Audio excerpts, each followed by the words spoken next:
What's up, world? Welcome back to another episode of the Top 10 Movie Podcast with your boy Mike and Mulley across from me. What's going on? We appreciate you guys continuing to tune in and sticking with us. If this is your first time discovering us, welcome. You are now a top 10 tonight.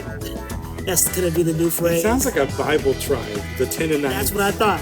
Travel from the Top 10 Movie Podcast Valley into the city of I Gotcha. I gotcha. Wow, is that what we're doing? We're just going to freestyle the Bible now? I'm trying to... You're going to get struck by lightning. And okay. Look, the original top 10 list were the commandments created by God. We're just continuing that. You know what I mean? This is... I see how you... Okay, I like what you just did. That was the original top 10 list. Brought it full circle. You know what I mean? Thou shalt not pay for movies. Are we going to do that? $10 a ticket. I think this might be borderline blasphemous. No. Only reverence. Gotcha. Well, yeah, so listen, guys, we are not a religious podcast. You can find it elsewhere. Yes. It's off mic, on mic, coming soon. Coming soon. It's getting quicker. It's very religious. Right around the corner. No, this week, we're going to give you guys a break and spare you guys. I think the last episode we did was a little rough on some of you guys. If it's out.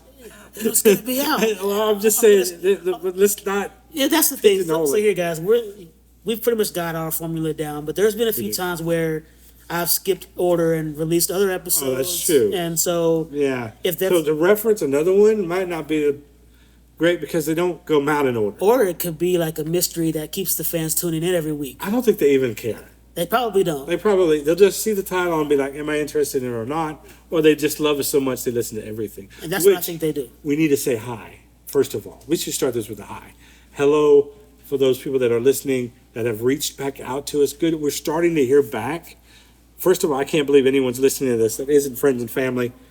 And even friends and family is a stretch, right? Because they probably are not going to want to listen to a 2-hour podcast about why we think this about a movie or whatever. But for those of you that have been, you guys have given us so much energy. Let me just tell you, you have given us the juice to keep going, to like be more excited about these lists, to like put more thought and more effort into it because we know that you're listening, that you're actually listening.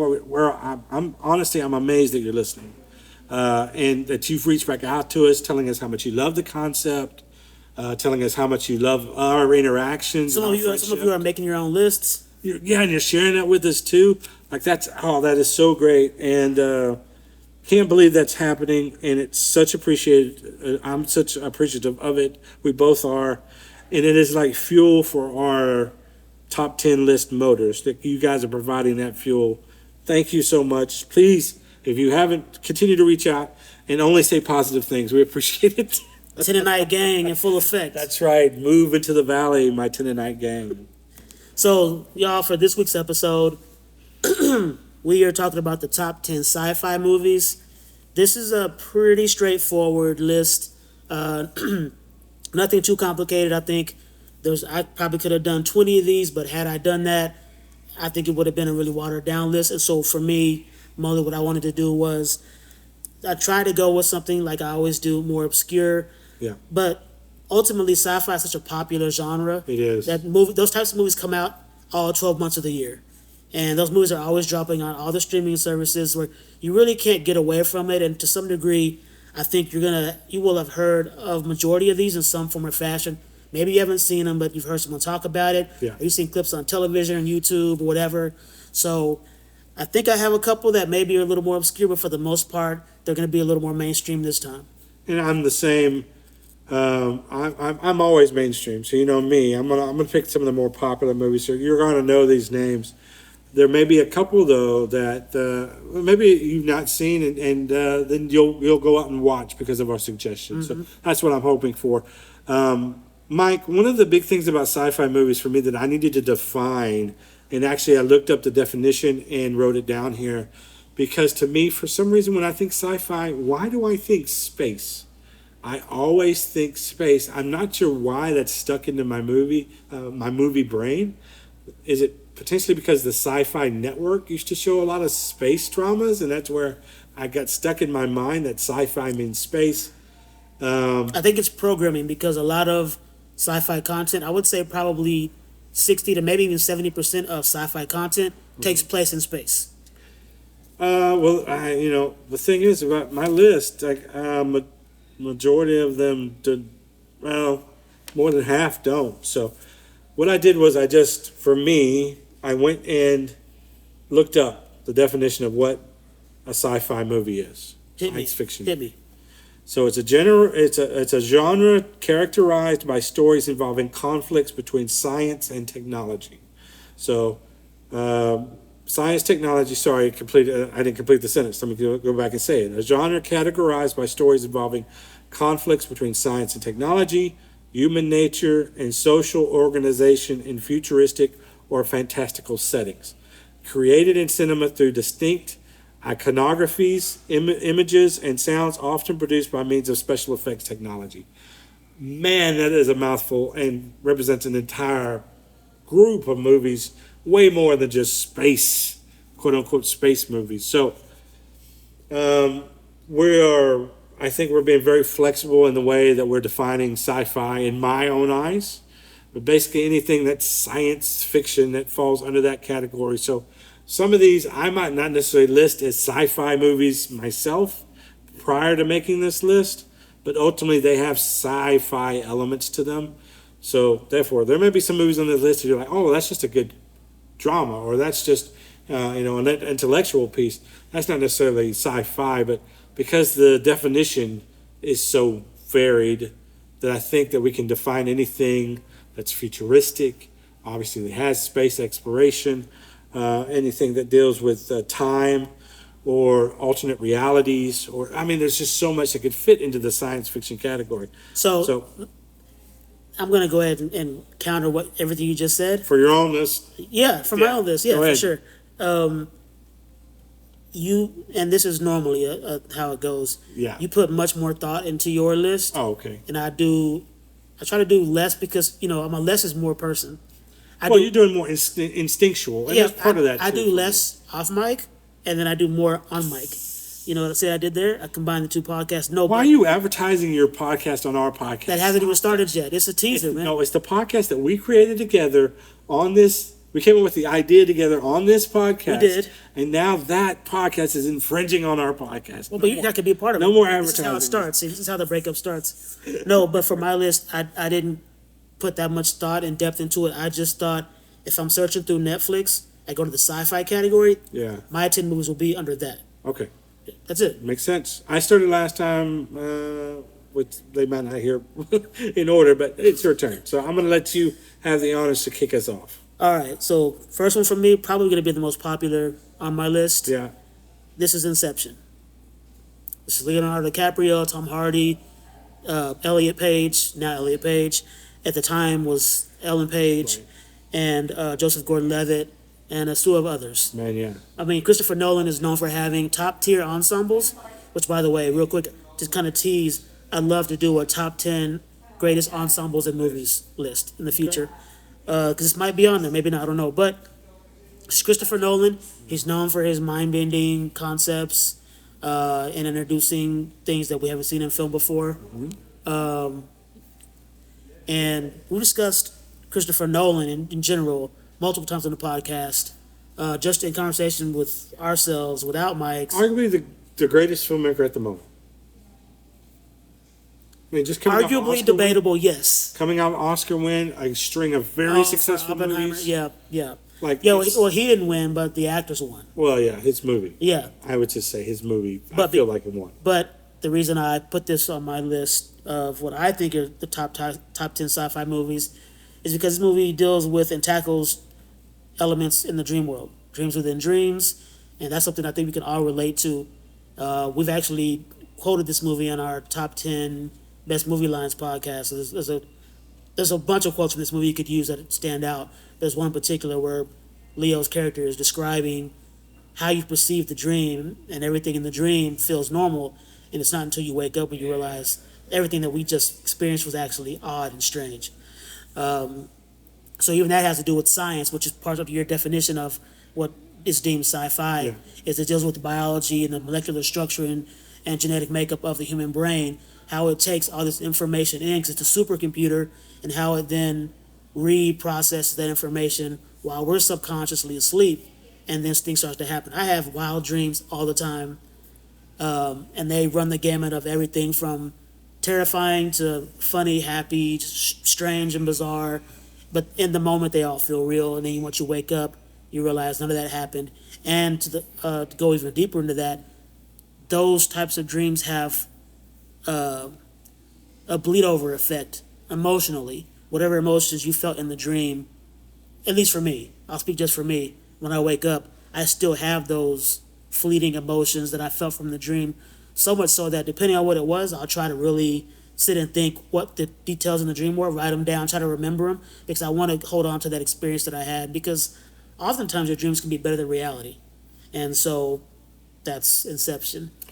I think the makeup of the mind isn't, to me, what makes the movie sci-fi. To me, what makes the movie sci-fi is the technology to get into someone else's dream in the act of doing so, and to stack dreams on top of each other. That makes the sci-fi for me, the fantastical technology aspect of it. And this movie, when it first got announced, I started thinking of the movie Dreamscape. Do you remember this from the 80s? Mm-mm. Where it was essentially like a horror film because of the horrific things that were going on in people's mind. The Cell was kind of like this too, right? Because you saw that with Jennifer Lopez and Vince Vaughn. Yep. But they're entering someone's mind to help them defeat whatever nightmare was going on in there so they can get past the trauma.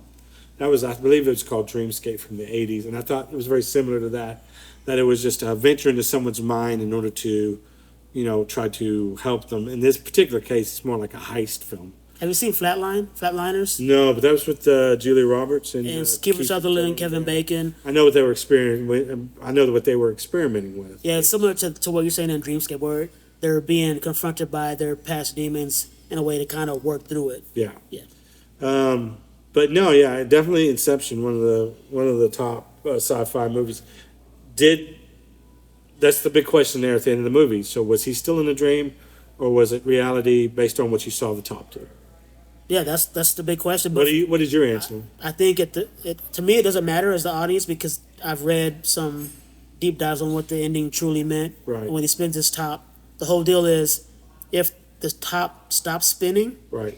It's like that's a tongue twister. If No, the you top got it. stops spinning, You got it. then it means he's in reality. If it keeps spinning, he's in the dream world. Well, it spins forever and ever and ever because the camera slowly pans in as he goes to see his kids. Yeah. And right before it fades to black, it starts to kind of waver a little a bit. Yeah. And so we don't know what happened. It's supposed to be ambiguous, but I've read that for the character that Leo plays in the film, he spins it and walks away, whereas previously he would spin it and watch to see what happens. Right. But he's just so happy in his mind, he thinks he's back with his kids. He's fine with the way He doesn't care even what if it is a dream. Exactly. Yeah, I get that. And I accept that ending as well. So that's how I look at it. All right.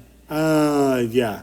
I don't know. I think because of the wobble, it makes me think that it's the real one. Mm-hmm. But I hope it is for his sake, right? Yeah. You just hope that it's.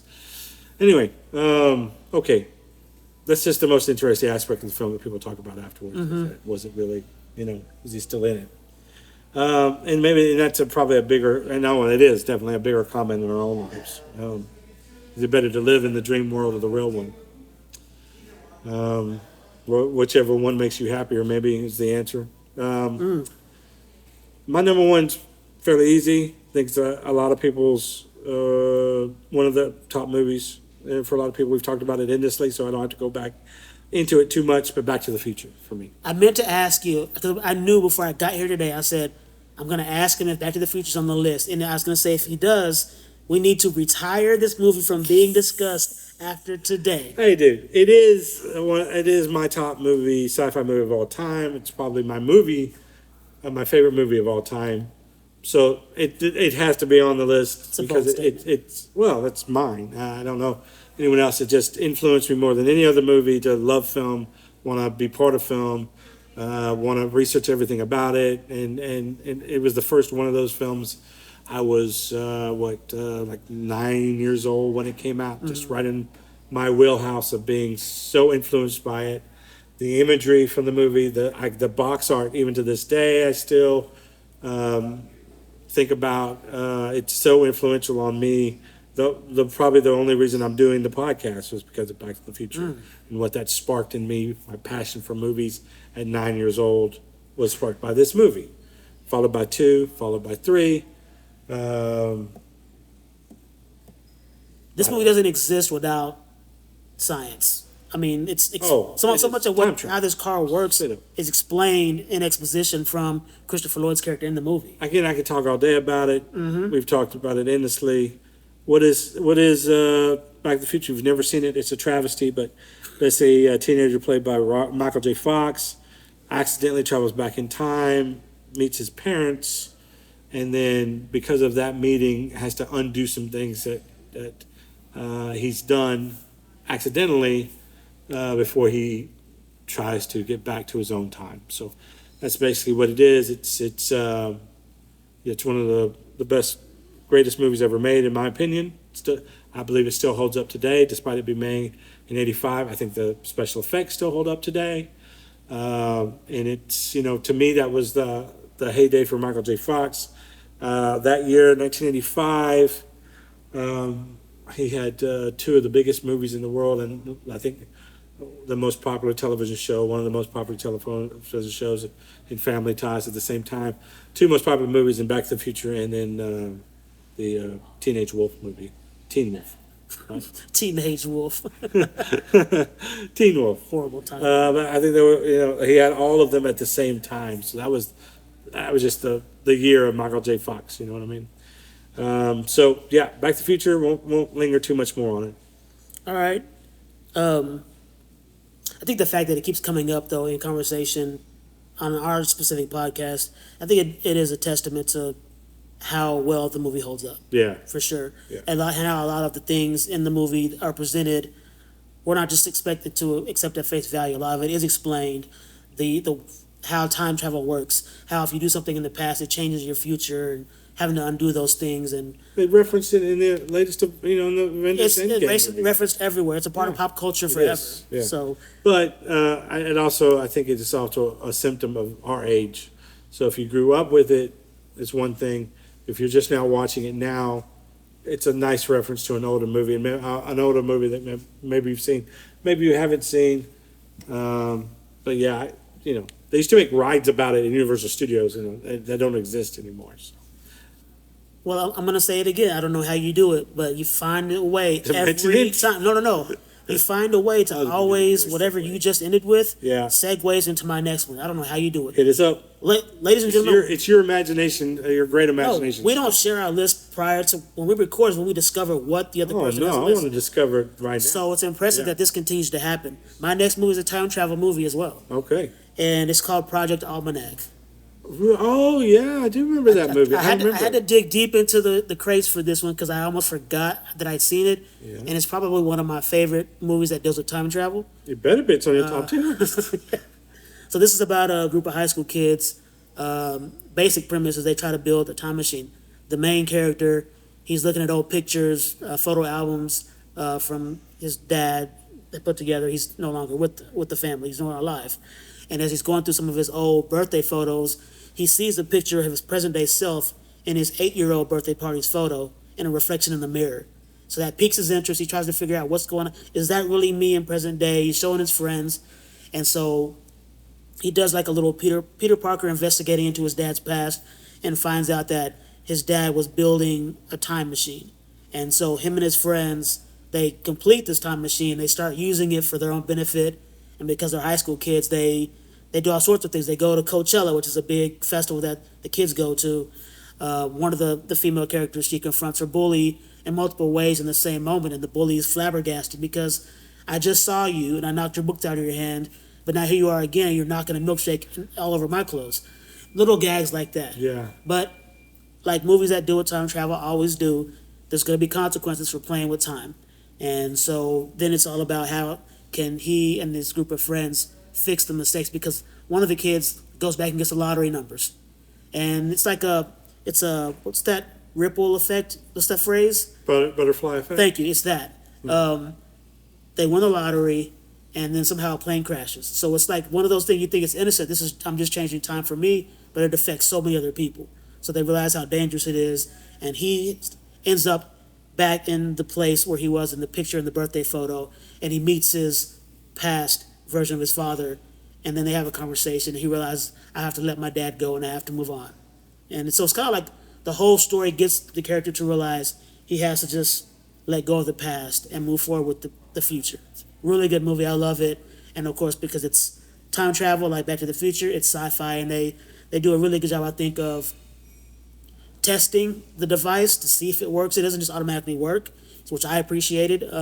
So there was like a lot of trial and error, and then the problems that it presented, you messing with time, because I forgot what movie it's from, but there's a phrase where sometimes when you mess with time, time messes back. And so that's basically what happens in this film. And it's a great movie, and there's a lot of it because it's about high school kids that speaks to my inner child as well again, which a lot of these movies Your Project X child. Yes, great movie. So yeah, that's Project Almanac in a nutshell. Yeah, that movie falls in between a couple movies for me.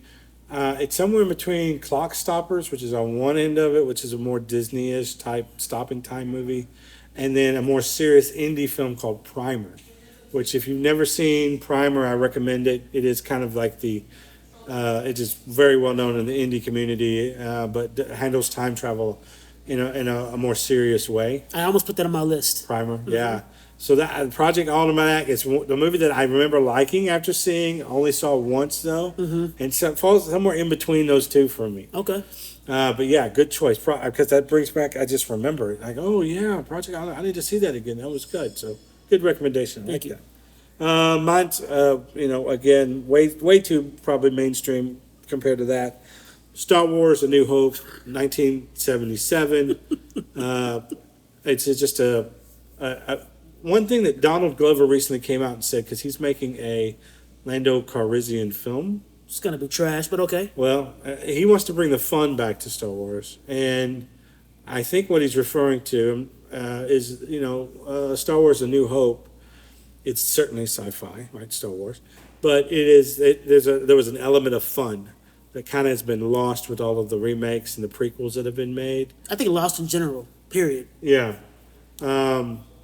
There was some initial fascination with Star Wars: A New Hope that came out in '77. That there was a fun element to it.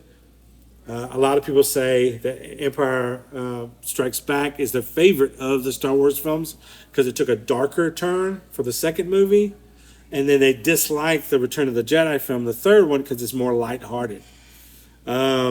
But I'm going to argue that the fun part of it left after with the more serious take of Empire, and how it ends darkly and ends with the greatest twist in film history, I believe.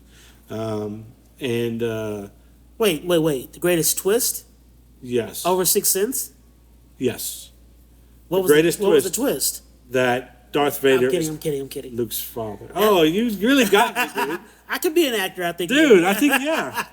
Yeah. This falls through. You should look into that. No, but yeah, bringing fun back, and there was just something that was in Star Wars: A New Hope that has never been recaptured. That fun element, or whatever the fun part that Donald Glover's talking about, I think that's part of it. There was a bit of swashbuckling adventure that was in that movie, and there was a little romance and a lot of action, and it was a terrifying evil antagonist, and at their heights to me, that was because it's introducing people to this world, really introducing people to a lot of different worlds, and it did it so brilliantly that it became a worldwide phenomenon that has permeated our culture for decades. So yes, it's an easy one to say. Star Wars: A New Hope is one of the top 10 sci-fi movies ever. That's so easy to say. It's an easy put on the list, but also I think the first one specifically because it has something that the others have yet to capture again. Okay. I'm not mad at that. Not mad at that at all. My only concern is I don't know, man. I saw the Han Solo movie. Yeah. That Donald Glover was in as Lando. Yeah. And I just wasn't a fan of that portrayal. I wasn't a fan of that movie at all, but really his portrayal as Lando versus Billy D. Williams' portrayal as the more younger, or the older version. Yeah. It just didn't hit for me. Gotcha. So I'm a little concerned, but I do like Donald Glover and his ability to create something unique and add his own twist to it. Yeah. So I am willing to at least give it a shot. Yeah. I feel the same too. I like pretty much everything that he does. I like, so I'm excited. Okay. I've mentioned this before on one of the, I will call it the Lost Tapes episodes of the podcast. Will those ever get released is the question. You guys are going to have to really pester Mike about this, because Mike does it because of the audio quality. Yeah. And not just that, because we were really early into our podcasting. Still can argue that we still are.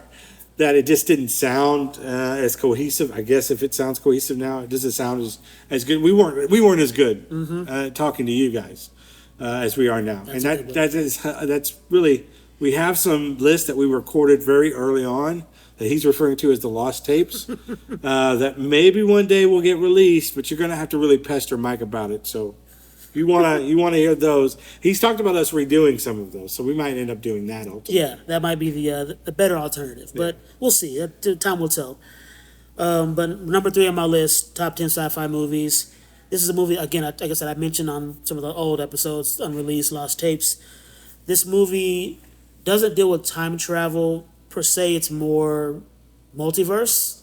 And this is a movie called Coherence. You can find it on Amazon. It's free. And this is one that I highly, highly recommend. Ever since I saw it, I've recommended this to everybody that I could absolutely tell. It's because it was a genius, creative decision to let the director tell the actors, you guys make up the script. He would just give the actors basic speaking points and topics and let the actors, who are all unknowns, which is a very big, bold choice to do, create the script from just these little basic nuggets I'm going to give you as the director. But the whole thing is, because it deals with multiverse, that's the sci-fi element.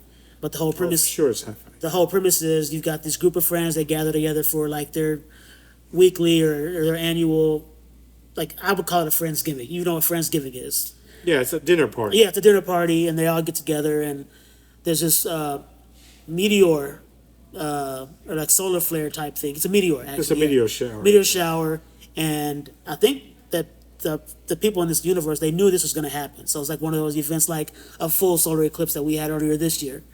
There were rumors of like some mysterious things that had happened when these meteors come by. Yeah, because nobody really knew what was going to happen. And there was a pre-warning by someone to one of the individuals at the dinner party, like, don't go out at night, while this thing is up, just between us, not really, very vague. It was very vague, which is a great way to tease the audience of what could happen, because, again, we're thinking in our imagination all of the worst that could happen.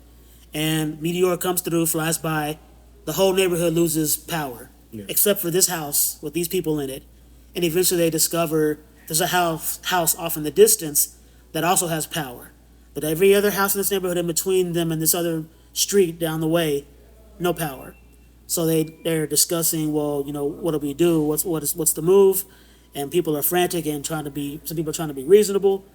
So a few of the people decide to go out and try to venture to this house. They walk to this house. And they come back. And this happens a few times. Different groups of this dinner party, they leave and they come back. Each time a group comes back, there's something slightly different, and you don't really understand what's going on. And you might not understand what's going on after watching this film, too. I'm going to preface that. Yeah. There's a lot of, because I think the nature of the way that it was made, that just feels a little bit like you're not getting it, just like them, as if you were there in the dinner party. You're not getting a clear story of what happened. And that's why I appreciate the indie aspect of this movie, because had you gone with big name actors, a bigger budget, they're going to over-explain everything to make sure that this audience is spoon-fed every little detail. No. I like trying to figure it out, and I'm actually okay with being lost at the end sometimes. Okay. It's part of the journey. I can go to YouTube and look up a reaction video of what the ending of this movie meant. After watching this movie, you have to go to a YouTube Explains or read the synopsis on Wikipedia or something like that. Well, It's one of these. There's two major twists in this movie, and it's one of them that has to do with the fact that each time a group leaves and comes back something slightly different. And I will not spoil it because I really highly recommend you go watch it, experience it for yourself, and then DM us after you watch it because I really want to know. All right. I don't know what the people thought. Coherence is on Amazon. It's free. You mentioned it. I forgot that you mentioned it. It's been a while since we talked. It has. And then I saw this on a list. I thought, what is Coherence? I kind of rung a bell probably because of you. I looked it up. I was like, this is an interesting premise. Let me watch a little bit. And I watched a little bit, and I was like, okay, this is getting crazy. I'm just going to look up the synopsis. So I looked it up and looked up an ending explained so I could just know what the thing was. And I was like, oh, that's what's going on. Yep. With the multiverse stuff that's happening in Marvel films, I think it makes it a little bit easier to understand what's happening. This all came out before that, right? Yeah. It looks like it. Anyway. So, all right, Coherence. Definitely a science fiction heavy subject. Yes. So be prepared. To me, this is my next on my list after what follows Back to the Future and Star Wars, or just what can follow possibly. This is a personal favorite of mine, so this is where I'm getting into the subjective part of it. But I think a lot of people like this movie. But heavy sci-fi stars one of our greatest actors, which is Tom Cruise, and that is Edge of Tomorrow, better known to me for some reason as Live, Die, Repeat because of the stupid posters that said Live, Die, Repeat. There's a poor choice of marketing on the posters because they had Edge of Tomorrow at the bottom in small font, but Live, Die, Repeat was huge. Big red font down the left or the right side of the poster. And it's based on a manga. I believe it's called All I Do Is Kill or All I Need Is Kill, something of that nature. But there's a manga that is the impetus of all of this. But it's a great story. Again, Tom Cruise, Emily Blunt, powerful in this movie. Powerful soldier in this movie. The first time we're introduced to her, I was surprised at this little move. She was doing this stance. Yeah, with the one arm. Yeah. Very impressive. You could see her arms. Like, she had the guns in that movie. That woman played Mary Poppins. Yeah. She can Mary Poppins off on anybody in that movie. And the late, great Bill Paxton, dude. Bill Paxton's so good in this movie, too. Directed by my favorite. It's quick. I think, one of my favorite, if not my favorite director, is Doug Liman. I love Doug. I love everything that Doug Liman does. I'm interested in it. He recently bucked the Hollywood system a bit because of Hulu and Roadhouse and that whole debacle there of, again, if a movie's good, should it be reserved for streaming when it's set to do that, or so they give it a chance to grow in theaters? It's a question that we're all struggling with. That's a question I'm going to tackle on my off mic on mic podcast. On mic podcast coming soon, maybe today. Anyway, quick synopsis of this: a soldier caught in time. A soldier caught in a time loop who lives the same battle repeatedly, gaining knowledge every time and skills. Each to reset the order of defeat to an alien invasion. That's a mouthful. But basically, this movie, better explained, it's just a guy that's reliving the same day over and over again until he can figure a puzzle piece it together, figure out this puzzle in order to make the day progress. So he's got to figure out how to get through a battle full of aliens, wearing this really cool metal suit that's actually based on today's technology, or today at the time when it came out in 2014, that they thought, this is going to be the future of modern warfare. It's going to be these suits that help enhance human abilities on the battlefield. I'm not sure if they're still working that or not. I haven't really heard much about that. I think drones took over everything. So it's like, why would we send soldiers? We can just send drones. But Edge of Tomorrow, great sci-fi movie. One of the best ever, in my opinion. I love to go back and rewatch it. It holds up incredibly well. The action scenes are thrilling. Tom Cruise is at his best. And it's fun to go back in that loop over and over again and watch how he changes things. And just a lot of fun. So it's just a good, straight action film with great sci-fi elements and great actors. And I think a director at his height. So, okay. Edge of Tomorrow. Love it. Great choice. Really hoping they do a sequel, but I don't know. I don't want to ruin it, maybe. Okay. I'm not, because it's like 2014, so 10 years later, he's 10 years older, she's 10 years older. What are they going to do? And I don't know if I want to see anybody else in those roles trying to We're trying to young it up. Yeah. Gotcha. Okay. My next choice on the list, number 4. This is going to be a pretty basic. The movie Passengers with Chris Pratt and Jennifer Lawrence. Ooh, yes. There's another movie called Passengers with Toby Maguire, and I think it's Jake Gyllenhaal or something. Passenger. Sorry. A really bad. Yeah, you ruined tangent. the whole moment, man. Let's just restart. Okay, so what's your next on the list, Mike? It's Passengers with Chris Pratt and Jennifer Lawrence. Ah. This wasn't an amazing, blow you away sci-fi movie, but the more questions of morality and judgment that this movie introduces is what really draws me to it after I'm already watching it, because you don't know what I'm talking about until you start watching it. But essentially it's about this group of people are on this space voyage. They're all in cryo sleep to get to some other inhabitable planet, or habitable. Inhabitable means you have to leave it. You can't habitate that. So they're leaving Earth because it's become inhabitable. So they're in cryo sleep, and this journey is going to take so many years. So we can't have the people alive because they wouldn't survive. That's how long this journey is. So they're in cryo sleep, and they're supposed to wake up at a designated time once they've arrived at the destination. Well, something happens with Chris Pratt's specific pod, and he's woken up way too early. So then it starts to beg the question, well, what happens if you wake up on this pod way earlier than you're supposed to, and it's just you, and you have to now, I guess, live out the rest of your days, first of all, alone, and second of all, okay, I have this massive ship structure. I can, I guess, do everything I can do on it by myself, but how much of that are you going to enjoy? And then there's another conflict that comes into play because he comes across Jennifer Lawrence in her cryopod and somehow falls in love with her. Somebody he doesn't know, he just sees her, thinks she's, physically beautiful and alluring. People on the internet doing that all the time. It's true. I mean, it's true, but it's there's a lot of simps out there, y'all. A lot of simps. But the whole premise of that aspect of the film was really thin to me, and it sparked a lot of debate. A lot of people were upset because his debate in the film becomes, do I wake her up because I'm just infatuated with this woman, or do I do the right morality thing and just let her stay asleep? So he's struggling with that, and he's going to this bar, and the bartender is played by Michael Sheen, a great character actor. I love the bartender. Great character actor. And he's basically bouncing his ideas off of this, I guess, AI android robot. That's only purpose is to serve drinks, but also is able to comprehend and hold a regular conversation. Like a counseling. Yeah.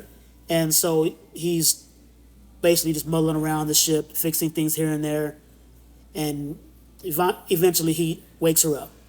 But he does it under the guise of it was an accident that you were woken up as well. No, that's the biggest controversy for me in this film. I know. Was it the right, like what he did was so incredibly mean. Well, because at the end of the day, he's killing her too.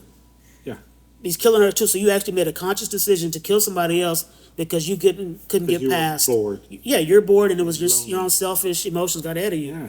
And so this gets revealed later by something that Michael Sheen's character says when Chris Pratt goes to, I think, the bathroom or whatever else.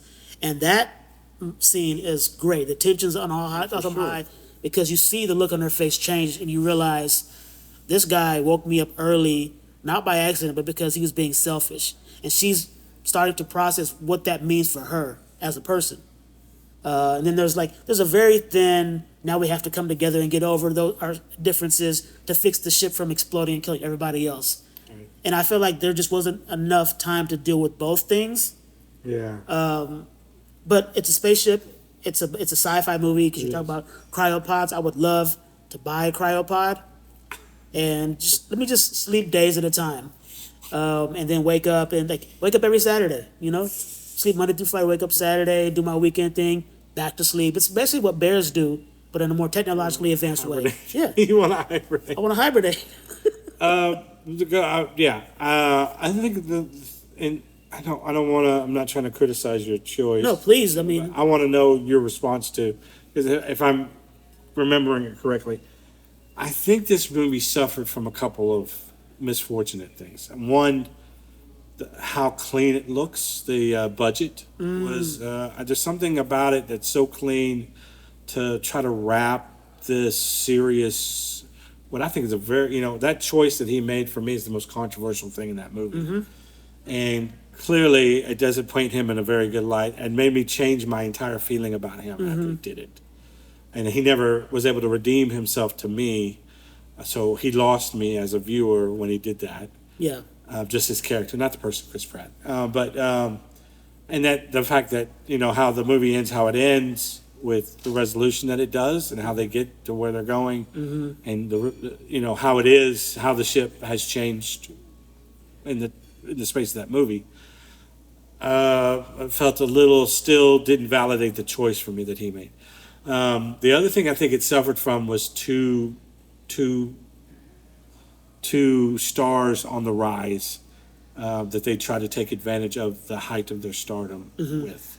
So basically, what could have been a really good, potentially really great story was hindered by a super big budget that they probably didn't need to have and shiny and polished that it did. That suffered from one because it was telling a gritty story in a very polished world, which seemingly seems like it could be more poetic and work. It just to me didn't do it for that.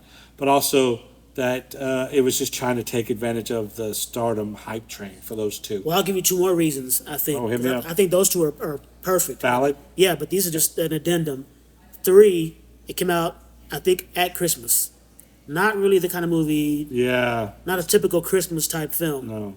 And then I think the fourth thing, and I've read this since the movie's released. Yeah.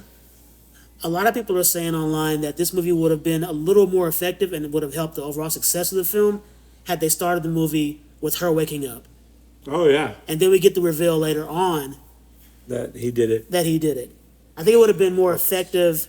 Probably would have made us hate him more, but it would have been a great twist to reveal that in the middle. Oh, he did this, and he's already been awake all these So a weeks. missed opportunity to really make it a better story. Yeah. Like, I think there's something there, especially when you consider the start, the issues that the ship had, and the finish. I think there's something there. But again, that choice that he made, and you actively participate in that choice with him, but you see that obsession that he has, that was troublesome for me. And then once the reveal is given to us, I won't say she has to almost forgive him too quick because they have to work as a tandem to fix the issue with the ship. Yeah. And there's no real time for us to live with that part of the film to get resolution there and then get to the problem. It's like, okay, I'm mad at you. I'm upset with you, what you did. The audience hates you. But now we have this bigger issue where these people could die. We have to now come together and fix it. Right. I didn't like that. It was too rushed.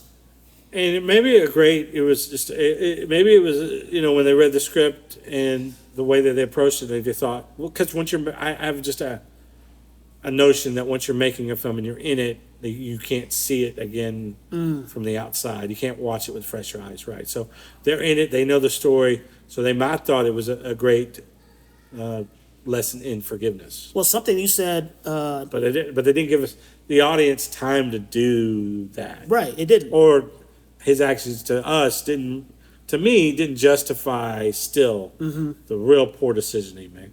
And it's something that you said before on another episode. Oftentimes, what's in the script doesn't transfer to the actual film. Right. Or it gets changed, altered, deleted altogether. Well, yeah, people's visions are different. Yeah. Because I don't think the director was the writer. So then right there, you already have a disconnect in creative choice and decision making. Right. So it suffered from a lot of things. I wanted to like it. I'm not a big Chris Pratt fan, but I love Jennifer Lawrence, and I wanted to like this movie. And like I said, there was a lot there that I think there are elements. There's elements of it being really good, yeah. But there was some. It was, again, like you said, it's too polished. Had you put 2 lesser known actors in there, brought the budget down, focused on some other things, and really fleshed those out more, I think it would have been a more successful film. Maybe. But they were banking on, literally, they were banking on throwing a lot of money in it and throwing big stars at it. Yep. And I think it probably worked. I mean, they got people to go see it, whether they liked it or the film is thought of fondly afterwards. But look, it's on your top 10, so, it did something. Well, it's on my top 10 because it just happened to be sci-fi. It for me, it's more on the list because of the whole morality of the decision making. Again, I love to put myself in the shoes of the character. Yeah. What would I do? How would I handle true. that? That's true. Okay, so my next film on my list is The Matrix. So, I almost had it and I took it off. okay, because you probably figured I would include it. Keanu Reeves, Lawrence Fishburne, Carrie-Anne Moss, directed by the Wachowskis. This is a movie about a hacker who discovers that reality is a simulation, basically, and joins a rebellion to like overthrow or try to overthrow the controllers of the simulation.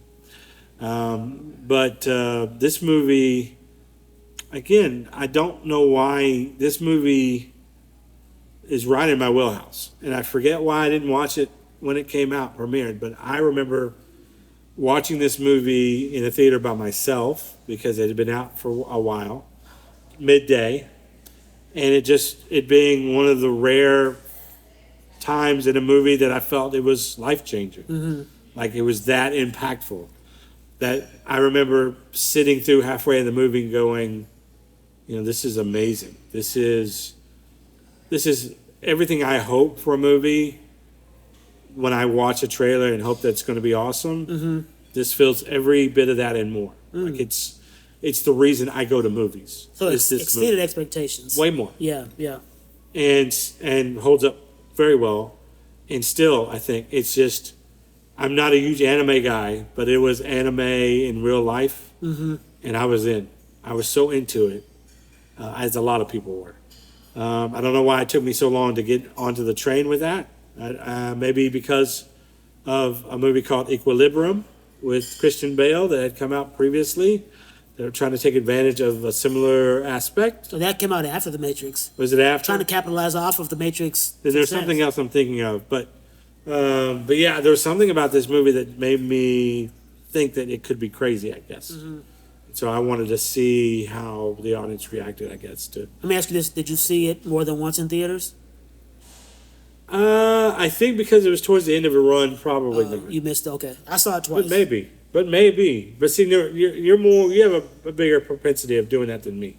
Like I did it early on, but now, good night. Especially now today, it's so the movies are in the theaters for so quick, and then before you know it, a month later, it's on digital. So to go back multiple times now, it seems a bit of wasteful. Let me ask you this. This doesn't really relate to the list at all, but just in movie-going experience. I'm done anyway. So. Okay. So we can move on after this, but I'm just curious. So a movie, it's average, it's going to be $15 in a theater, right? Depending on day or night. Where are you going? All right, yeah. But when it goes to streaming, oftentimes, if it goes to, like, say, Amazon, it might be $20 to rent. If it's a movie you wanted to see in the theater, but you chose not to because you wanted to wait, would you pay the $20 on Amazon? No. So you just wouldn't see it then? I would hope that it would land on one of the streaming services that I do have a membership for. That would be for free. I'm paying. Well, I mean, it's different to pay $11 to get everything. My hope is that it lands on a streaming service after it goes to the theater. My preference is if it's a movie I really want to see, I see it in the theater. If for some reason I don't catch it in the theater, I'm not going to risk paying for a movie or renting a movie at that price. I'm not sure if I'm going to like or not. But I would justify going to the theater to do it because it also equates an experience I'm paying for. Okay. I'm not just paying just to see the movie. I'm paying to go to the theater, eat some popcorn, get out of the house, get out into the world. I'm paying for all of that. You still eat popcorn in the theater? Yes. Really? Yes. Okay. I'm not bad at it. I'm just curious because there's so many other options to eat at a movie theater besides popcorn. It depends on yeah, you're right. Even in theaters that aren't like movie dinner theater, like Studio Movie Grill and things like that, there are other options. But no, typically, it's the smell. I think the smell gets me. That's really good because you talk about The Matrix, and there's a line in The Matrix when Agent Smith is interrogating Morpheus, and he's monologuing about how he can't stand to be the stench. She's like, it's the smell. And then Yeah. you said the same thing, it triggers it. See, you always find a way to do it somehow. Your segues, I don't know how your brain works, man. But yeah, it's a great choice, The Matrix. No, to go back to, I can justify the spending of the money to go to the theater because it offers me an out of the house experience. Me just spending that same amount of money or more just to rent or buy the movie so I can stream it early. I think I'd just wait a month and hope that once the pay period for that is over, then it lands on a streaming service that I have, and then I can watch it. Okay. If not, if I didn't see it in theaters and I'm not wanting to pay for it, and it doesn't land on a streaming service, at that point, if I really want to see it, I will rent it, but probably as the price drops. But at that point, if I haven't made the effort on any of those things to go see it, then I probably either I heard that it wasn't good or my motivation to want to go see it's not big enough for me to want to spend that money and see it. So It could be, again, Oppenheimer was one of those movies. I could go to the theater. I wanted to go to the theater to go see it, just never found time to do so. It landed on a streaming service that I had an opportunity. I had to open at the time, Peacock. Watched the first 5 minutes. Mm-hmm. Kind of was slow. Got bored with it. Said I'll get back to it later. Never got back to it. All right. Now, if I'm sitting in a theater, I'm watching that whole movie, dude. Gotcha. Okay. I hear you, man. Okay. All right. Got it. Wait. One more thing. No. You were so passionate. I'm done. We're going to have an extended version of this episode. That's true. We got a lot to go through. Let's hit it. But no, Matrix, I'm all on board with that. And I'm glad I took it off to hear you talk about it. It's great. You know me. This next one on my list is a movie that you said that you are not a fan of, either iteration of. This is Blade Runner. Yeah, just didn't tickle my fancy. And I mean, it's sci-fi. If you've seen it, you know why it's sci-fi. If you don't, I've seen it. No, I'm talking about it to the people listening. Oh, okay. I don't care what you think. This I'm talking about to the listeners now. Jeez. That's not true. I care what you think. And this is the podcast on mic, off mic. He has no partners. No, this movie is on the list of sci-fi because it is a dystopian future, which anytime you put that in the title, it's going to be sci-fi. But also because you're dealing with what's called in this universe replicants, which they're humanoids, but they're basically androids, but they do have emotions and feelings, thoughts of their own. So they're basically AI machines. So think Terminator, but less cold, more heart. And some of them don't know they are. Right, which I think is kind of genius. But anyway, it is. This is kind of like Passengers for me. It just happens to be a sci-fi movie. Yeah. But what draws me to it is the fact that you can be out in the world passing people all day long and not know if that's a human or if that's an android machine, and you might not know if you are one. And what happens if you discover you are one? How does that change your perception of your whole life? One thing about that movie that I really do like is the aesthetic, the look. So do I. It's dirty, but futuristic. It's a known look. And the soundtrack is pretty famous too. That's heavy on the synthesizer. It has a noir vibe to it because Harrison Ford is the lead character. He's basically a detective, yes, and he's basically got to sneak. What do you call it? He's got to figure out who this replicant is that's I think going around killing people, and then it's played wonderfully by Rutger Hauer, if you're familiar with that. Yeah. That's probably a name only you and I are gonna know. But he was a big actor in the '80s, and he plays this what I call deviant replicant. But he has feelings, and he's just kind of going through the motions. I think he discovered through his journey that I'm not a human, I'm a replicant, and he's just having a hard time dealing with it. So, but it's a really good movie. It's a sci-fi movie. I think it introduces the question: what do you do if you find out your loved one, your girlfriend, your wife, your whatever, is not a human? Or what if you find out you are not a human? How do you react? How do you respond? Wow, that's big questions. The big questions. Sci-fi questions. And I love movies that introduce audiences to those questions because if you have an audience full of people, there's going to be different answers, and that's what I love about it. Awesome. That's a good choice. For me, we talked prior to this about Denis Villeneuve, and he's got a couple movies on my list. He's not. So we talked about Christopher Nolan. We think maybe he's one of the best directors now. Denis, I think, is in the running. Yes, for sure.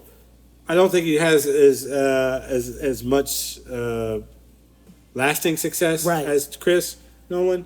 Christopher Nolan. But he is on a, I think he's on a trajectory that might be better. Who knows? We'll see. It takes time. Arrival from 2016 with Amy Adams, Jeremy Renner, Forrest Whitaker as well. I almost hate that you're going to cover this because I've been saying I need to go back and rewatch it.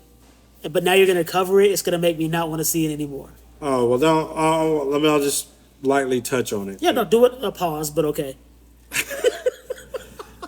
I mean, literally. I think this is the best thing I've ever seen Amy Adams in. She's a very good actress, but I like 100% agree in this. And the subject matter, the way that it's, the cinematography is one of the most memorable things about this movie. The way it looks. There's a tangible element to it that makes it feel real life. Not when you see a movie like this, it really shows the audience that there aren't that many people that understand the concept of quality visual aesthetic. But this movie, this guy does. Denis, clearly, yeah, anything he's done, that element's going to be there. Yeah, that's you know, one of the bigger cliche sayings in filmmaking is, you know, every frame a portrait or a painting, and that this guy is that just this guy's films are for sure, for sure. Yeah. Again, this is about Amy Adams, who's a linguist, who's recruited to help communicate with what she's not told until later is aliens, and they're trying to avoid, a lot of political strife and ultimately war, or attacking these aliens. They're not sure if they're hostile or not, and that's her job, is to try to communicate and figure out a language with them in order to do so, to figure out what they're there for. Ultimately,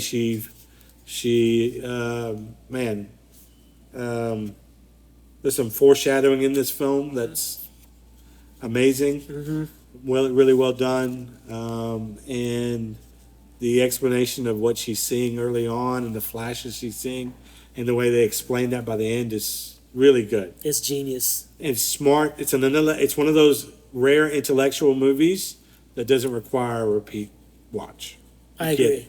You get it. I saw this with my sister in the theater, and afterward, the whole ride home, we just kept breaking down the different elements of this movie. This is. It's real quickly. There's a certain feel to this movie that I haven't experienced before. There's a feeling to this. I have to agree with that. It's almost loneliness, but not. And I was solemn. I was. There was a sense of I enjoyed myself. But there was a longing. There's something about this. It's mysterious, man. This is a prime example of a movie making you feel exactly what the writer intended for the audience to feel.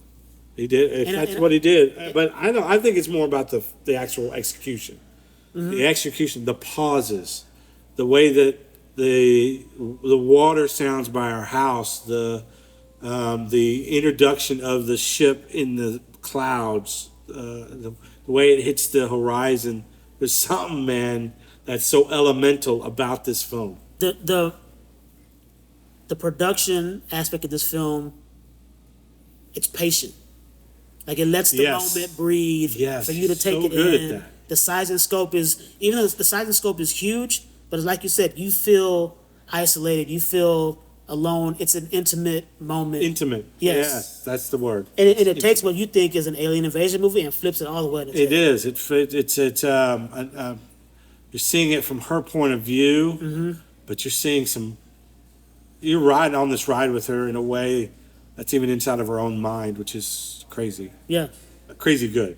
I've used that word a lot, crazy. But this particular thing, there's a feeling to this that I keep going back to, that I haven't experienced with other movies, I think, ever. So, one of the best sci-fi movies, one of the best movies, period, that I've watched in the last decade. I have to give you that for sure. That's an excellent choice, man. Thanks, man. I kind of want to end Go it there watch because it. No, I'm going to watch it for sure. Yeah, I'm about to watch it tonight. Go watch it. I want to see it again too. All right, so now we're in the second half of my list, top 10 sci-fi movies. Me too. This one is this might be a little more obscure. I mean, the names and faces are recognizable, but in terms of how many people went and saw it, I don't think it was talked about enough, which tells me it probably wasn't seen by a lot of people. This movie's In Time with Justin Timberlake. Oh my gosh! Forgot about this one, didn't you? Who's the lead female actress on this? Do you remember? It'll come to me. I don't want to say because the first thing I think of, she has a really big forehead. Amanda. No, it's not Amanda. It'll come to me. Siegfried is what I was trying to say, but I don't know if that's Amanda Siegfried. Oh no! Oh, she is in it. Amanda Seyfried. Okay. She's in it, but she's not the lead female. She was the one I'm thinking of. I think. Yeah, this kind of gave me Gattaca vibes. You remember Gattaca? Oh, do I remember Gattaca?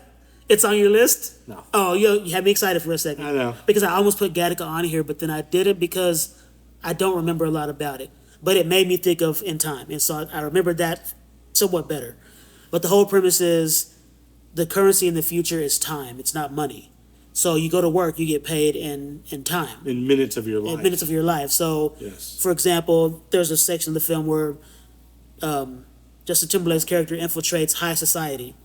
And everybody that's rich is rich because they have years and years and years of life. And they use it, like you said, as currency. So you buy, everything you buy with giving up minutes of your life. Yes, everything. So, which is actually, that's what we do in real life. Like, what we work to live, to get money, to spend to buy things. It's the same. We're giving away our time for that money. We really are. We spend a lot of time shopping. So it's an allegory. It is. I think so. It's definitely I won't say cautionary tale because it already happens in society. Oh yeah, it's we're doing it. Yeah, but they added sci-fi elements to it because obviously, I think it's their forearm.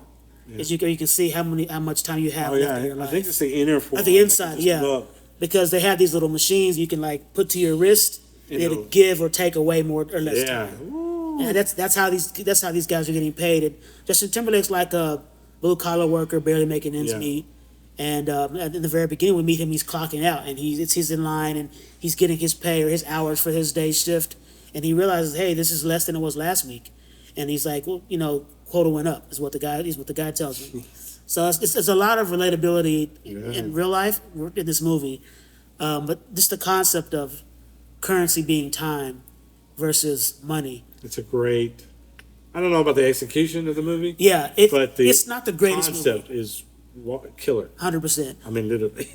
And the stars a wasted Cillian Murphy performance. Dude, he's too good to be in a movie for as short as he is in this. He's as a time. I think it's called a time. Not a time cop. That's Van Damme's movie. He's like a time stopper, a time cop. Basically, is what he is. Anybody who's still in time, they send him after these people. Did it because it was Justin Timberlake? Did that throw it off a bit? No, because a movie like that, you don't need a big star to really get your point across. I just think there were some areas that could have been better executed. Because it eventually ends up being him and Amanda Seyfried on the run, giving time away. So it becomes a Robin Hood type movie. Yeah, if I remember right, he gets a bunch of time. Yeah. From something. Yeah, he's really good at playing cards.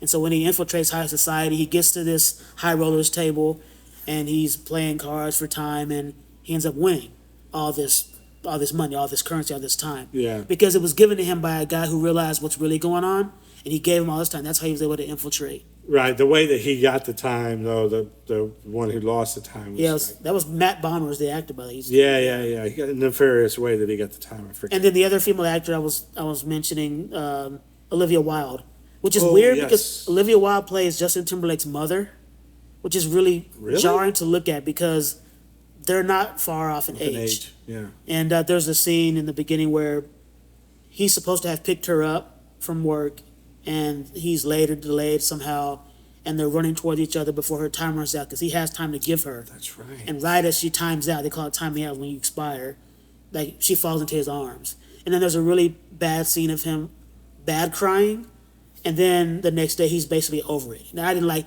that. Was the execution that was poor because you're not going to get over your mom's death overnight. Sorry. Again, they rushed. It's like Passengers. They rushed a few elements and didn't give it enough time to breathe. And so what I thought was really in poor taste is that after she passes away, they played the song "Bye Bye Bye" in the background. That was terrible. That did not happen, ladies and gentlemen. Do not listen to that lie. Come on. Don't lie to people, man. Come on.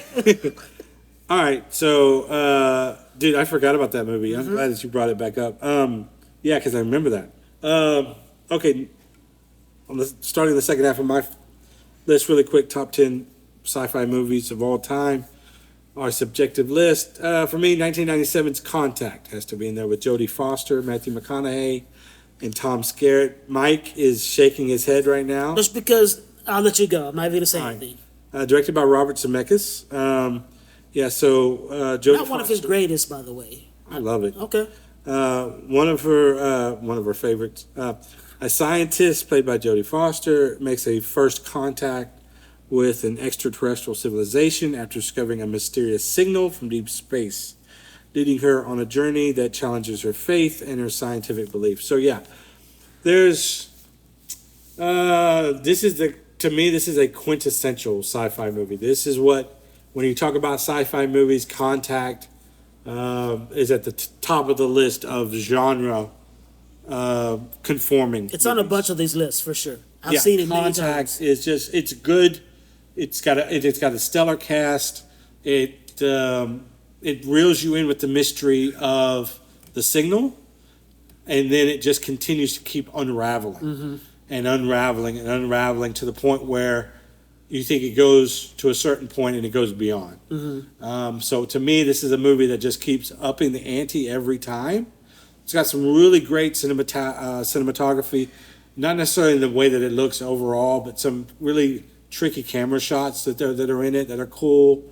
Jodie Foster's character is sympathetic. You connect with her. You feel her pain when she gets overlooked for certain things, or when she doesn't get the credit that she deserves. You're in there with her. You connect with her early on. They do a really good job of doing that. Her love affair a bit with Matthew McConaughey, who's not a young and upcoming at the time, but a pretty fresh-faced guy, and it just showed his potential, what he would later turn out to be.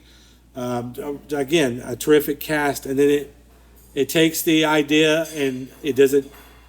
This is one that it goes again, like I said, ups the ante on every level. So it ups the story, just getting more and more intense. The visuals and the adventure gets more and more intense up into a climax that ends a certain way for some, and a certain way for the one that matters, in a good way. That I think gives a good conclusion to this film. So you leave the film feeling hope and feeling, I think there's a big sigh of relief at the end of this movie because of how much it builds the tension and the mystery throughout the entire thing. So just really good storytelling in a perfect sci-fi envelope. So Contact, for me, is one of the best ever sci-fi ones. I wanted to like it only because I know it's on all these best sci-fi movies. But you don't. But I just didn't feel it, huh? I didn't. The McConaughey and Foster chemistry, that whole aspect of the film didn't work for me. And I don't know, man. I wanted to like it. It could just be that I only saw this movie maybe a year ago.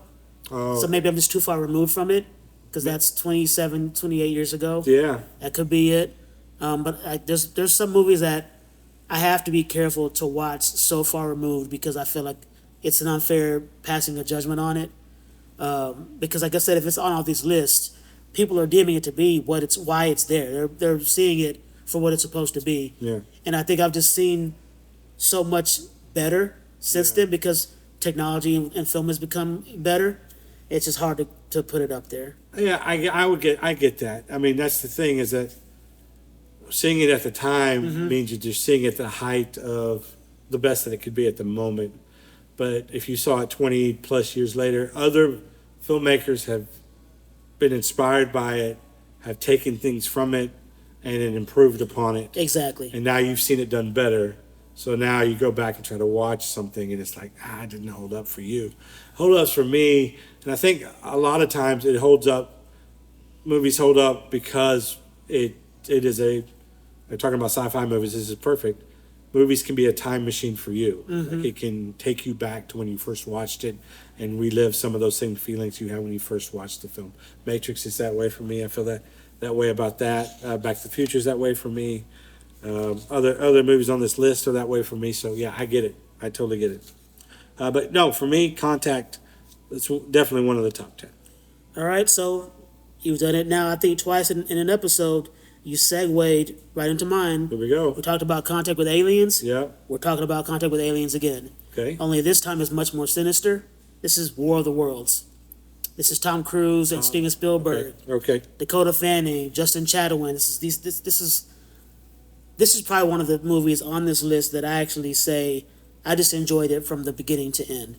I felt like there were moments when it was slower and it was just the right pacing, and then when things ramped up and escalated, it was just the right amount of that. It's a perfect blend of both. Great storytelling, great acting. These aliens are shooting down from the sky in the lightning. Like, the way they explained all that was cool. Seeing this in theaters, some of that scene was genuinely scary because all of a sudden everything's dark outside. It's the sky is almost like stirring, like a tornado's on the horizon, and the color grading is dark and gray and dreary. Everything is desaturated. It just looks unsettling. Just the visual aesthetic of the film. Aliens riding down through the lightning into these machines that unearth from underground. And then again, it begs the question, well, how long have those machines been down there that no one's ever noticed? And this is not just happening in one city. This is across, because it's War of the Worlds. These machines were underground all across the world. How did nobody know this? Our government, who seems to know everything about us, didn't know somehow. But they didn't go that route.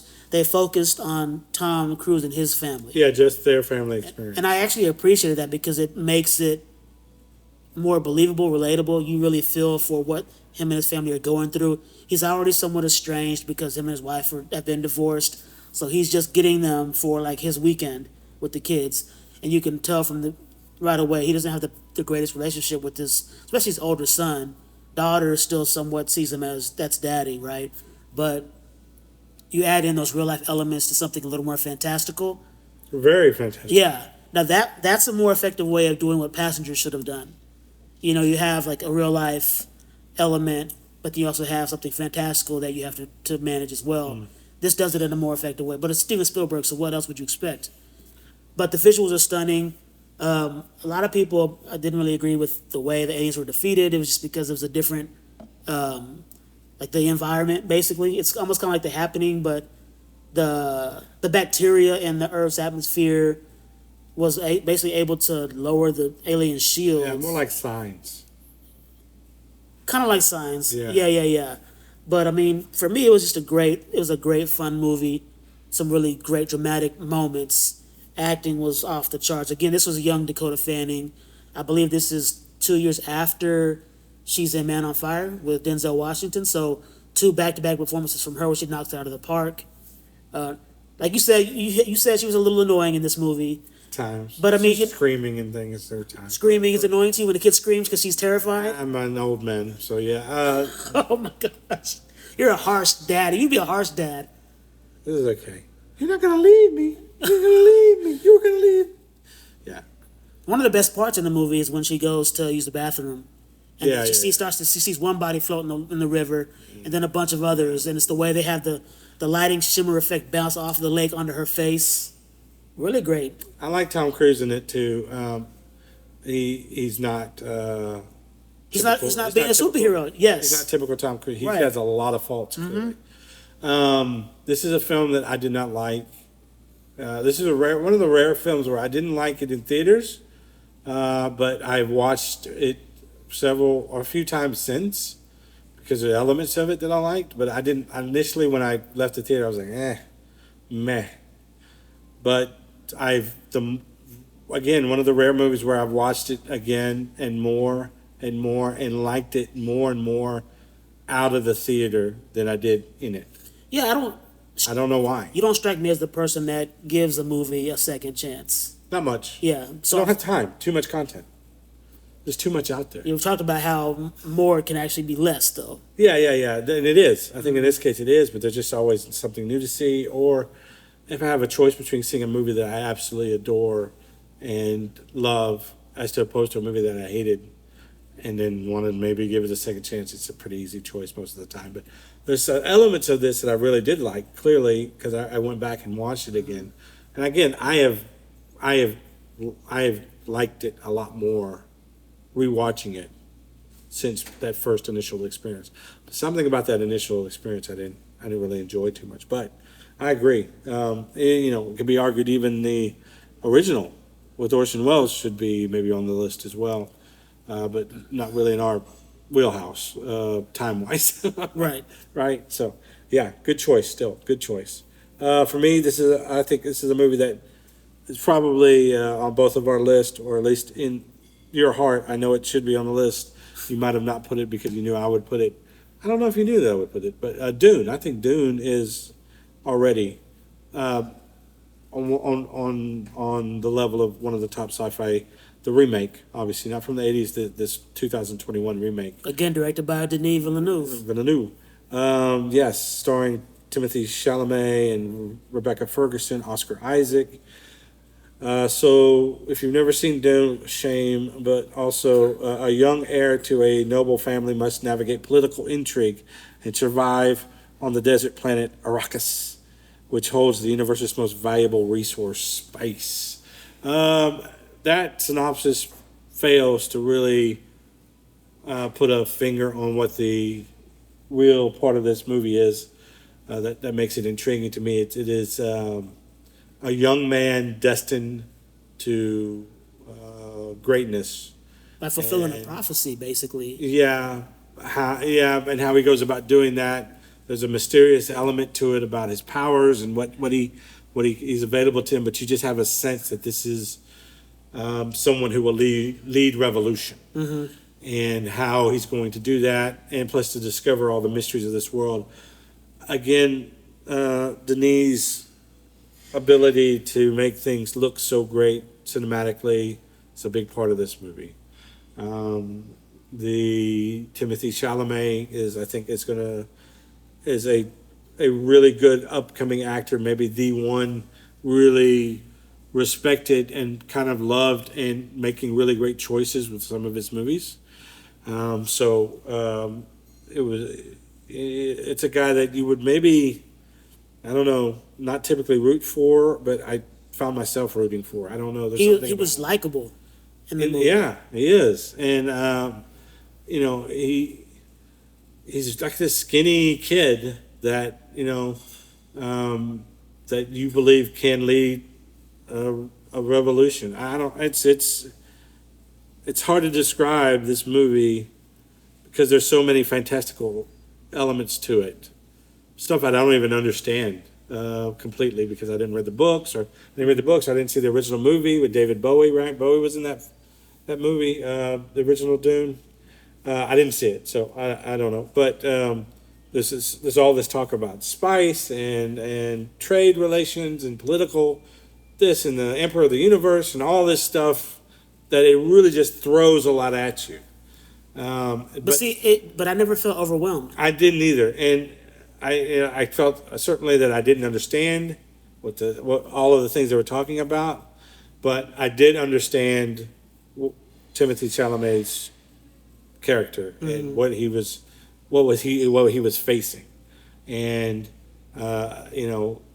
throw into that a lot of intrigue and mystery and action, and it really something that should have been really hard, maybe something I shouldn't have been a fan of because of his excellent filmmaking and a stellar cast, that it was easy to swallow. And not only that, Dune, but really to me Dune 2 enhances Dune to be on this list. Dune 2 is such a great sequel that it makes Dune one of the best ever in my mind. Even though Dune 2 just came out this year, yeah, to me it's already on the list of greatest sequels. Is it on your list? Not on this list. Okay. It was on a list that we started off this podcast with. Yeah. And it's going to end up on a list to wrap the year as well. It is, yeah, for me too. It's going to be in a lot of lists of mine for years to come. The sequel.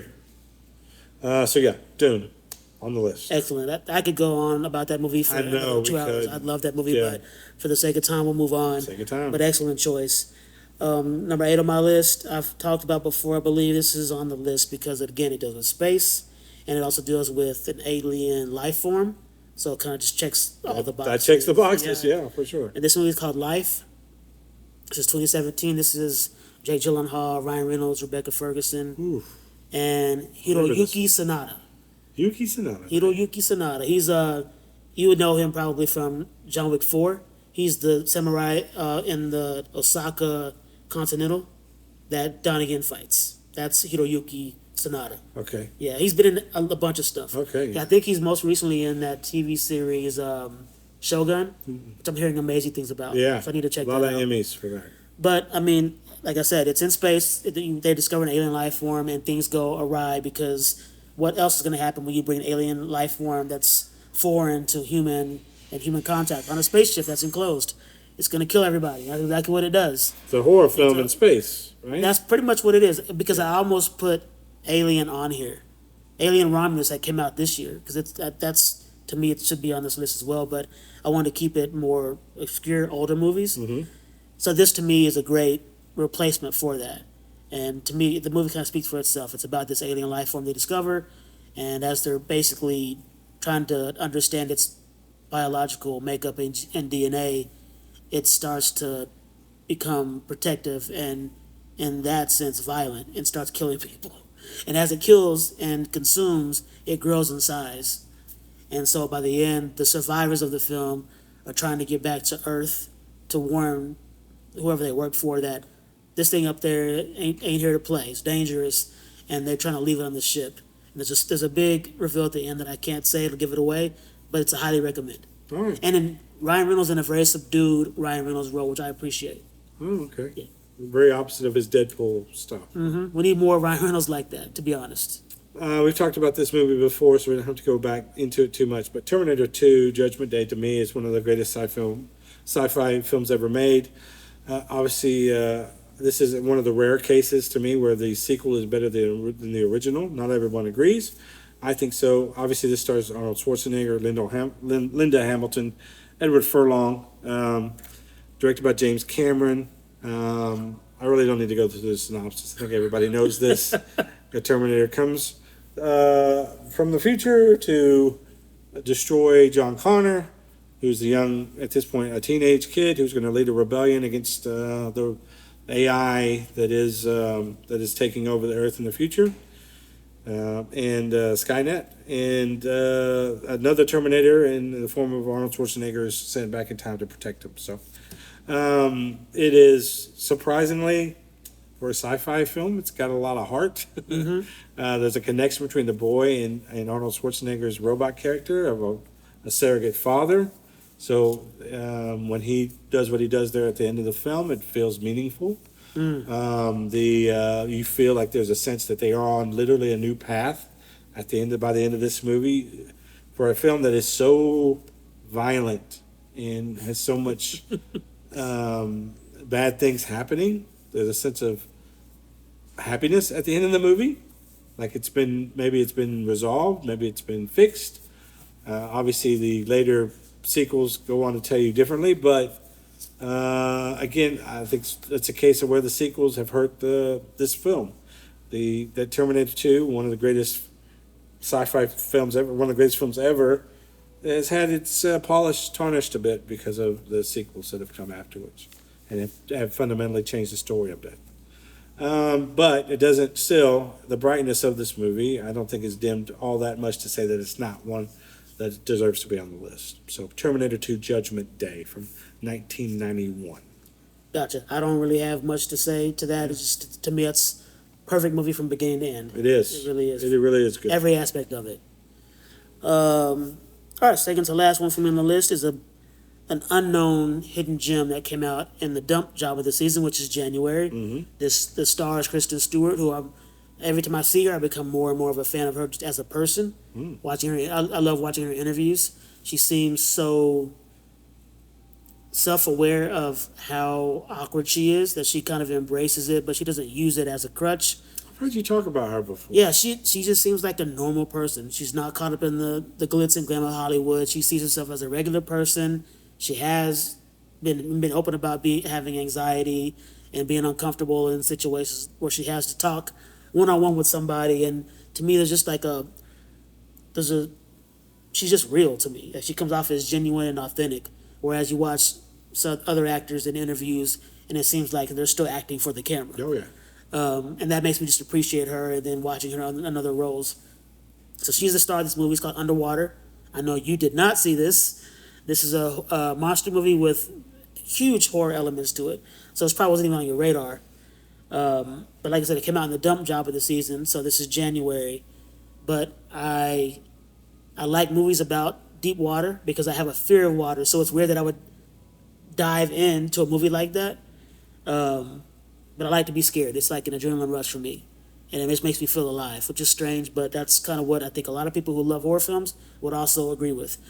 And so Kristen Stewart and her team, they're living in this deep ocean water substation.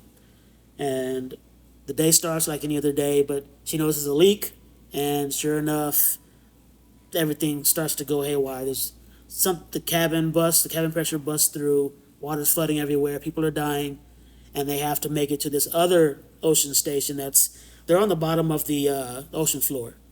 So that's already like a sci-fi element because we can't get down there. Right. And we shouldn't try to get down there, but hey, whatever.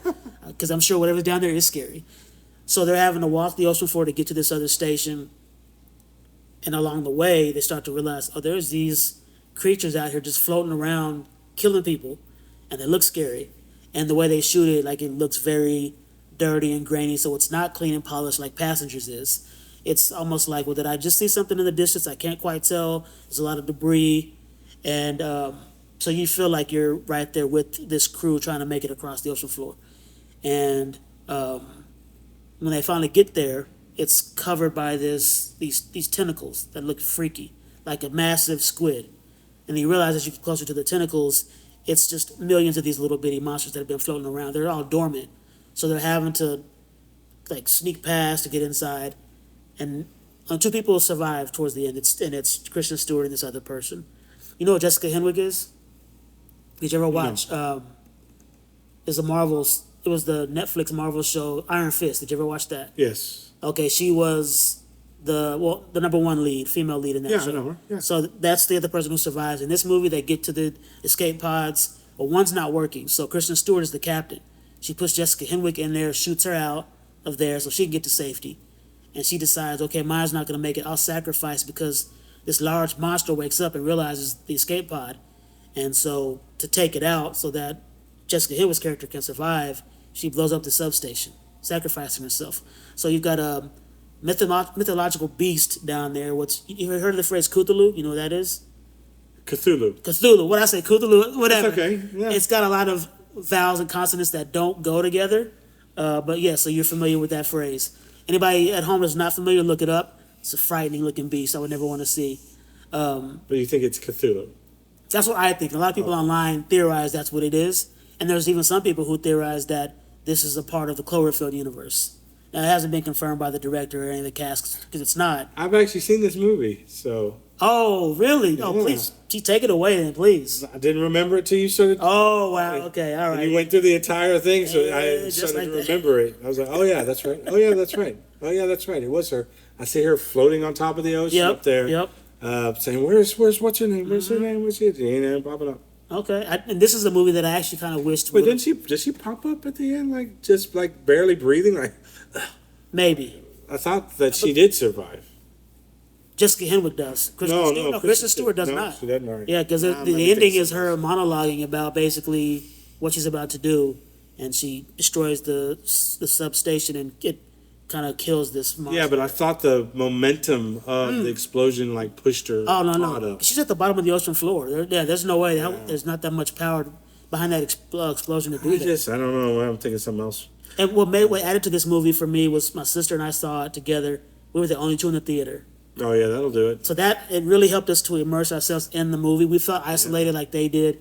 And it's weird to be in an empty theater anyway because it's dark. It is. You sit in the middle. You don't know if there's somebody maybe lurking up there because when you first walk in, you're looking around, right, to see who's in there. It's like there could be somebody in here maybe we didn't know about. So. Yeah, that's. I just as you were talking about it, I was remembering elements of it. I was like, oh yeah, I saw that. To me, this one, I didn't know it was a sci-fi movie or not based on my previous definition of what a sci-fi was, because I thought so much space about sci-fi. But at the end of the day, this is a sci-fi movie. It's one of the greatest movies ever made, Jurassic Park, 1993. Might not be your typical sci-fi movie. It is. Okay, you It threw a literally curveball is. at me. All It right. literally is. It's science that is able to create these dinosaurs, and then what happens when you interact a species that's been dead for millions of years into a modern population of people, and what does that look like in a modern world? So I think it's on the fringe, but it is included. It's on other lists, so I could not include Jurassic Park. But basically, everyone and their mother's probably seen this movie multiple times. But basically, it's what I just described. The animals that are on this island they're making to be a Walt Disney type amusement park, and crazy things start happening, and the dinosaurs get loose, and the people who are unfortunately on the park have to go through a lot of obstacles to try and get off of it alive. So, Jurassic Park, known for its innovative at the time special effects. Some of those special effects still hold up, some don't, but it's still, for the most part, a milestone in special effects ability of the time. Like at the time, there's nothing better than Jurassic Park. It signed a significant upgrade in not only special effects, but what special effects could do in movies. And I think it changed the trajectory on a more higher plane of what we see now as special effects based on that movie and based on people who were inspired by that movie. So some of the technology they had to invent to make those special effects, the marriage between animatronics and special effects, Yeah. practical. Yes, so there's a lot of groundbreaking things around this movie. Throw all of that out when it comes to this list because it's just one of the best sci-fi movies ever made. So Okay. I've never been a big fan of this movie, Jurassic Park. and I know I'm probably like You are an outlier. the one person. Though I'm the one outlier in probably 7 billion people. No, I've heard other people. Oh, have you? Okay. Not everybody loves I don't know what it is. I mean, I saw this relatively early after it released, Yeah. and I thought it was fun, but I wasn't blown away or wowed by what I saw. The dinosaurs look realistic. They still, I think, hold up to this day. But for me, this is Spielberg, right? Yes. Yeah, there's something about his films that don't wow me the way they wow most people, which is bizarre because me as a filmmaker, you'd think I would be all in. And you have War of the Worlds And I on had your War- list, yeah. really, one of his films. True, and I guess War of the Worlds is more gritty and it tackles It is gritty. something that we haven't really experienced, but maybe possibly could one day. Yeah. And then I think just the blending of dinosaurs from the whatever era they were really in, if you believe in that, to now blending those two, it just didn't work for me. There's some character actors in it that I'd love to see get a spinoff though, like anything Jeff Goldblum's in. I want to see more of him in that. So just give me a Jurassic Park film without the dinosaurs, and I bet I would love that. Have you continued to watch them all as they've just stopped? The last entry in the franchise I didn't see, but I saw the one before with Chris Pratt. He's been in 3, right? Yeah. So I saw the first 2 he was in. Jurassic World and then Jurassic World something. And Kingdom was the latest. Jurassic Kingdom, or is that the one they're working on with Scarlett Johansson? I'm not sure. Okay, well it's the second one Chris Pratt's in. I saw it because it was on TV. I caught it on TV, and I said, "Yeah, I'm glad I didn't pay for this." And I remember when it came out, people were excited. Oh, the next entry is coming out on social media, and I'm over here posting, "You guys are not gonna like it. Get be disappointed. Just take my word for it now. You heard it here first." Movie comes out, bombs. People are upset, and I was like, "I told you so." But for some reason, now we're getting one with Scarlett Johansson and Mahershala Ali next year. Why? I don't know. I hope it's good. They've got good actors, so we'll see. But they're going to have to introduce a new element that they haven't done before. Yeah. So we'll see if they're able to do that. Is that your number 10, by the way? No, I got one more. Okay, you get to close out. All right, I'll go ahead and close mine out so I can get to yours. Okay. This is a sci-fi movie through and through, but it won the Oscar for Best Comedy, and I hate when award shows will shoehorn a movie in a different category just because they want it to win. That's the worst thing. And this movie is The Martian. You remember when this happened? Gosh. People were livid Yeah. when this was in the first of all to be in a comedy category and then win. This is not a comedy. No. this is a sci-fi movie if I ever heard of one. But that's my personal Still a bias. great movie. It's a great movie. Yeah, there's humor in it for sure, but it doesn't make it a comedy. And that's the case. Iron Man's a comedy, and we know that ain't true. It's funny. It is funny, There's definitely funny elements. but again, this is the first movie I think where not Total Recall did it. Actually, life on Mars, like humans can go there and survive. But the whole deal is there's a bunch of Martian or the bunch of astronauts that go to Mars. I forgot why they're even there. I guess just to try to see if they can colonize, basically. Yeah, it's just like what they're trying to do now with Elon Musk and all of that. Yeah. They're just trying to colonize here. So as they're trying to make it back to the ship because they see that there's an asteroid storm headed their way, and so they're trying to make it back to the ship. Boy, is it. And it's really good to see visually how they pull it off. Like it gets dark, you can't see. Yeah, there's a debris polish to it. flying. Yeah, and so Matt Damon's character gets stuck. He gets hit by some debris and they lose him, but they can't risk looking for him in the storm. It's going to get worse, so they have to make the call to leave. And they're headed back to Earth. And as they're headed back to Earth, because this is like a long trip back. It's not just like a couple of days. I think it's months. Months, yes. And in the middle of their trip back to Earth, they realize, oh, this guy's still alive, and he's had to figure out how to cultivate life, resources you need to live, food, all this and that, just to survive until they can figure it out. And I love how they show it because everything seems, even though it's a fantasy sci-fi movie, everything seems realistic the way they explain it because they use a lot of science. It's good because Matt Damon's character is isolated, alone, so he monologues and speaks to himself out loud. And it's one of the few times the exposition's allowed and acceptable for the audience because you're explaining to us what he's doing, why he's doing what he's doing, how it's going to work and keep him alive. And then there's the whole Earth element. Back at NASA, they realize this guy was left behind. How do we get him back? Is it even possible? So there's all these different elements to it. And it's just fun to watch Matt Damon try to figure out how to live until they can come get him. It's entertaining. It is good. It's a good movie. The last one on my list is now I'm going off script. And we've talked about this before. I'm not sure if it's been on the podcast, but it will be now. To me, this is a very personal choice. So it's going to be outside the mainstream. But this is a movie that was originally a play, and it all took place in one place. It takes place in one kind of small cabin house. And you're like, wow, what does this have to do with sci-fi? Yeah, I'm racking my brain here. It's called The Man from Earth. This is from 2007. And this is a movie that I don't really want to spoil, man. Because, see, look, I went into this movie kind of blind, and I loved it by the end of it. But basically, there's a college professor who's leaving. He's after 10 years, I think it's. He's like, he's leaving just to move on. So him and his colleagues, who are all college professors at the local college, are having a goodbye party at his house. And he's in the midst of removing his furniture and it's getting ready to pack up. He's literally leaving like the next day. So they just want to have a small get-together, eat some food, drinks, talk a little bit around the fire in this house, and so a goodbye party. So in the midst of this party, there's a revelation that he makes, just as a test, something he's never done before. And he starts to challenge this group about this mystery that involves himself. And these college professors take it for what it is initially as a game, and they try to debunk the things that he is explaining.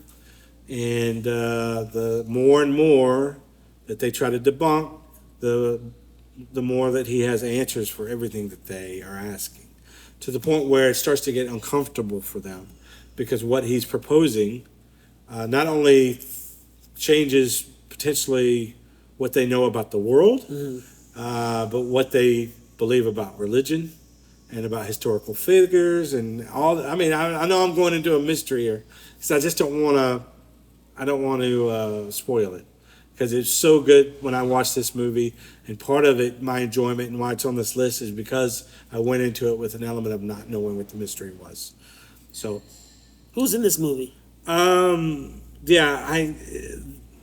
Some faces you'll recognize, but So it's an not older known movie. names. 2007. Oh, okay. Faces you'll recognize, but you won't. They're not named actors, but they've been in a lot of other things. One of them was a longtime soap opera actor, is one of the side characters. One of them by the name is John Billingsley. You might not know the name, but you'll know the face. And there's a couple of people like that in the film, but for the most part, they're relative unknowns. But it is, and again, this is a stage play, so it all takes place in one setting for the most part. Mm-hmm. And it's the conversation that is intriguing, and the conversation is a heavy sci-fi element to it. So that's all I'm going to give you, because I don't want to spoil it for you. But if you get an opportunity and you feel like you want to try to unravel the mystery that I've just given you, The Man from Earth, 2007, I think it's well worth a watch if you are a lover of sci-fi. Bro, I'm gonna tell you, you got me hooked. I want to see it now. Oh, good. Yeah, that's crazy. That was my intent. I want to see it. So I did have a list really quickly. I'm not going to go into details with of honorable mentions. This guy, man. I got to. Signs, I think is in that Independence Day, back in 96. We talked about The Martian. We talked about Gattaca. Gattaca was on my honorable mentions list. Stargate from 1994.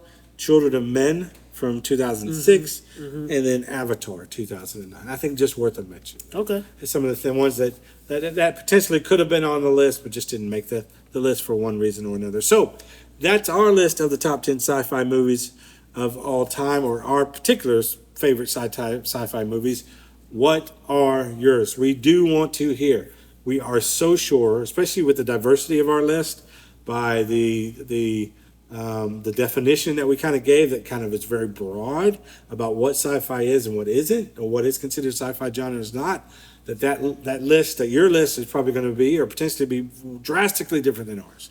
So we want to hear that. Please reach out to any of our number of social media or streaming platforms and reach out to us. Mike is normally, like on YouTube, is mainly where he hears a lot of it. And he's also on Instagram, so be sure to reach out to him. Either one of those. We're also on Facebook and on X Twitter. So please reach out. Let us know what you think of the show. Let us know what your top 10 lists are. And again, we thank you for listening. And for those of you that have reached out already, you guys inspire us. Thank you so much. You give us the juice to keep going. So thank you for doing that, and we really appreciate it. Please keep doing so. Please keep listening, and then when you do, we want to hear your feedback. So please feel free to do so. Mike, I'll let you finish the podcast. Yeah, make sure if you guys are sleepy, get your naps in. They're really important. I could use a nap right now. Rest is highly essential if you want to be the best version of that you can be. Gotta charge those batteries, right? Charge those batteries. And the only way to do that, unfortunately, in this day and age, is to get a nap. Because there are no cryo chambers. Yeah. But, and I would probably be rudely awakened by Mike because of his need to do this podcast. Oh, if I wake up I'd first, I'm waking you up. Man. Sorry. Yeah, just know you're going to get woken That's up. my life. Okay, let's go ahead and record a podcast. Yep. Yeah, that's it, folks. We're over. All right, later, y'all. Later, Peace. guys.